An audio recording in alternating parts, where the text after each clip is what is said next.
7ویں صدی میں قرآن شریف نے تمام انسانوں کو چند ایسے چیلنج دیے جو قیامت تک کے لیے باقی ہیں۔ آئیے آج پہلے چیلنج کو سمجھتے ہیں۔ سب سے پہلے یہ جان لیجئے کہ فزیکل کانسٹنٹ کیا ہوتا ہے۔ فزیکل کانسٹنٹ یعنی قدرت کا ایک طے شدہ عدد، ایسی مقدار جو کبھی تبدیل نہیں ہوتی، نہ وقت کے ساتھ نہ جگہ کے ساتھ۔ یہ کائنات کے نظام کو بیان کرتا ہے اور ہر جگہ یکساں رہتا ہے۔ ایک سادہ مثال لیں، روشنی کی رفتار یعنی اسپیڈ آف لائٹ خلا میں ہمیشہ ایک جیسی رہتی ہے، تقریباً 3 لاکھ کلومیٹر فی سیکنڈ۔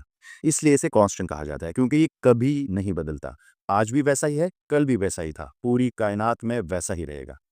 ایسے ہی کئی اور حیران کن کانسٹنٹس بھی ہیں، جیسے Planck constant, gravitational constant, cosmological constant یا ماس آف الیکٹران۔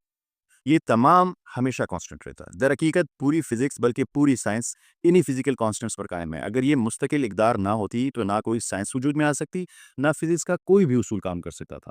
اور سب سے بڑا معمہ یہ ہے کہ کوئی نہیں جانتا کہ یہ کانسٹنٹ آخر کیوں ہے اور کیوں یہ کبھی تبدیل نہیں ہوتے۔ سائنس آج بھی صرف اتنا ہی جانتی ہے کہ یہ مستقل ہیں۔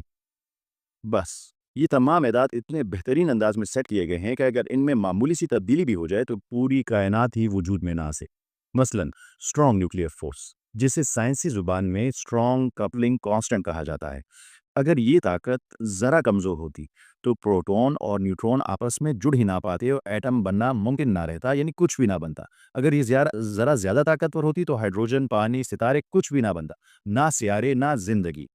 تقریباً 30 ایسے کانسٹنٹس ہیں اور ان کے یوں بے داغ اور مکمل طور پر سیٹ ہونے کا اتفاقی امکان یوں سمجھیے جیسے کوئی شخص 10 کوئنٹیلین بار مسلسل سکے اچالے اور ہر بار ہیڈ آئے۔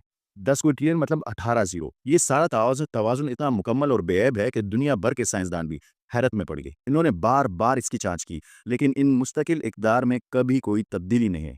اب ذرا قرآن شریف کے چیلنج کی طرف دیکھیے۔ سورہ ملک کی آیت نمبر 3 اور 4 کہتی ہے، بسم اللہ الرحمن الرحیم، الذی خلق سبع سماوات طباقا ما تری فی خلق الرحمن من تفاوت فرجع البصر هل تری من فطور ثم ارجع البصر کرتین ینقلب الیک البصر خاسئا وهو حسیر۔ وہ جس نے تے بتے 7 آسمان بنائے، رحمان کی تخلیق میں تم کسی قسم کا نقص نہیں پاؤ گے۔ پھر پلٹ کر دیکھو، کیا تمہیں کوئی خلل نظر آتا ہے؟ بار بار نگاہ دوڑاؤ، تمہاری نگاہ تک کر نامراد واپس آ جائے گی۔ اتنا واضح، کرارا اور کھلا چیلنج۔ سائنسدانوں نے ان کانسٹنٹس کو سالوں کے وقفے میں لاکھوں نوری سال کے فاصلے تک بار بار چیک کیا اور کبھی کوئی تبدیلی نہیں پائی۔ یہاں تک کہ کرسٹوفر ہیچنز، جو ایتھیزم کا بہت بڑا وکیل تھا، اس نے بھی مانا کہ اگر کوئی خالق ہے تو یہ اس کی سب سے مضبوط دلیل ہے۔ اللہ اکبر۔ یہ چیلنج قیامت تک کے لیے قائم ہے۔ وہ قرآن پاک کا دوسرا چیلنج کیا ہے، یہ ہم جانیں گے آنے والی قسط میں۔ آپ کی سماعتوں کا بہت بہت شکریہ۔ اللہ حافظ۔